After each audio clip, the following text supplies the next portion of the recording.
Alright, I was thinking what makes a great lightweight laptop or ultrabook, and the more I thought about it, the more I realized there is no definitive answer here.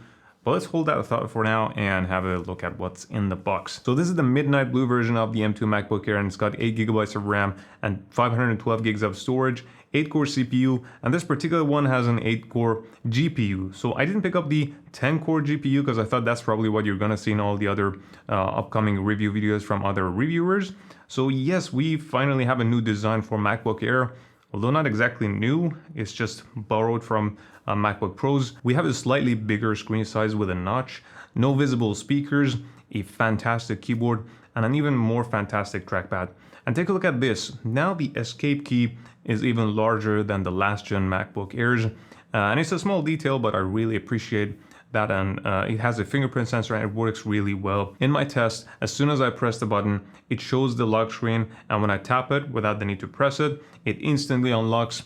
Really fast, really satisfying, and I have a feeling this midnight blue is gonna be the most favorite amongst many people. Now, this machine has no fans inside, and it makes me want to set the scene for you guys, because there are a lot of people who never had a MacBook laptop before, and this could be their first one, and they're wondering, or at least I hope they're wondering what it's capable of. Because it's easy to forget that this is an entry-level laptop, especially at this price point. So getting back to my point, this is a fanless device, which means you can think of it as a tablet on steroid. I know it's kind of a weird comparison, I'm not really comparing, but I just want you to understand that this is not a laptop for highly demanding tasks, especially if they're continuous, long-lasting tasks. So just because there's no fan inside doesn't mean it doesn't need a fan, and you can just throw anything at it and it'll work just fine. It can throttle if you want it to throttle. Having said that, it's a highly capable machine, and it's great for moderate or even occasionally high multitasking. But if you're someone with specialized skills, for example video editing and graphic design, I think you'd be limiting yourself with this laptop, unless you do those things occasionally. Now, I tried rendering a 12-minute high-quality 4K footage, and it took exactly 13 minutes with DaVinci Resolve, and boy does it get hot. I mean, it got really warm after just a minute, and the heat is mostly concentrated around this area, and it looks like a triangle that gets really hot on both the back and front, which is actually kind of good news, because then using it on your lap is going to be less uncomfortable if you can manage to leave just a little gap, so then there is some room in the middle for the heat to dissipate. I had the same issue when rendering in Blender, less of that problem when doing music production, and even less when programming. So what does that tell us? That tells us that the more CPU demanding tasks you throw at it, the hotter it's gonna get, and you may or may not experience throttling. And that's why things like programming cause less heating compared to rendering tasks. And that's probably because you're not compiling your code that often. Instead, you usually need more RAM. And speaking of RAM, when I see 8 GB of RAM on any device these days, I get really offended. But with this one, there are still quite a lot that you can do with 8 gigs. But if I had to make a choice, I wouldn't even upgrade to 16 gigs. Because what does that mean? That means I'm probably gonna do more demanding tasks, which means this perhaps is not the right device for me. And instead, I can think of either an entry-level MacBook Pro or a better Windows laptop. But that's me, your needs are different than mine, and I respect that. And I know that I can just argue that, you know what, 8 gig is 8 gig. Apple or not Apple. So if you always have a ton of Chrome tabs open at the same time, which we all do, you may think of adding more RAM.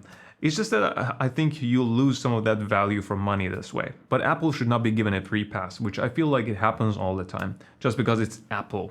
If there's something negative, it needs to be covered. I feel like so many times when it comes to Apple products, they're given a free pass. In my opinion, it's not accepted that the base model has 256 gigabytes of storage.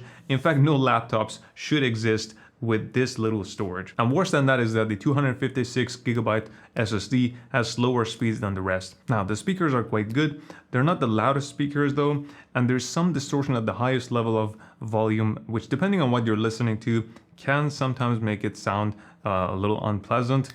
Otherwise, they sound pretty good. In terms of the benchmarks though, there's definitely some improvements here, especially in multi-core, and that's really what you need to pay the most attention to. One thing that caught my attention though was when Apple announced the M2 MacBook Air and the performance gains claims from them. I mean, the 1.4 times faster than the M1 model sounds just fine. But the 15 times faster than the Intel-based model, that's quite something, isn't it? Except when you think about it, it's not quite justifiable to compare a pre-production M2 MacBook Air with 24 gigs of RAM with a 3-year-old dual-core Intel Core i5 MacBook Air that they don't even sell anymore. And that's exactly how they did the test. Yeah, when the M1 MacBook Air came out, it was fair to compare the two, but not anymore. So don't get fooled by that 15 times faster than Intel figure. Now the webcam quality is meh, but I mean we all know that pretty much all webcams, whether internal or external, are doomed. But you know what? I think I've seen worse. Anyways, with this device, you can do a little bit of everything. You can do multitasking, you can produce music, you can edit 4K videos, you can do 3D design and sometimes play some games. But if you make a living doing what you do with your laptop, you better consider MacBook Pros or some more capable Windows machines. So what's my advice? Should you buy this device or not? I really think the best advice is no advice, because everyone has different needs and wishes as the end consumer. So many times people need a laptop but just wait for the next model to future-proof their purchase, and as it comes out they again wonder if they should opt for the older and cheaper model. So let me simplify this for you. If you're a student or just someone who needs one of the best Ultrabooks out there, this could be for you. If you're into Apple, especially if you have an iPhone or an iPad to complement it and take advantage of the ecosystem fully. It's durable, it's capable, and let me tell you this new design is here to stay. I mean, even if they do a redesign, that means that most likely you're gonna have to wait for another couple years to see the next MacBook Air. And going back to my initial thoughts of what makes a great Ultrabook, I think the simplest answer is that it's the one that suits your needs and has the best value for money based on your budget. And speaking of value for money, I highly recommend you considering the M1 MacBook Air in your final decision, because honestly, that's just as capable. Alright, hope you liked and sub. I'm Ryan. See you in the next one.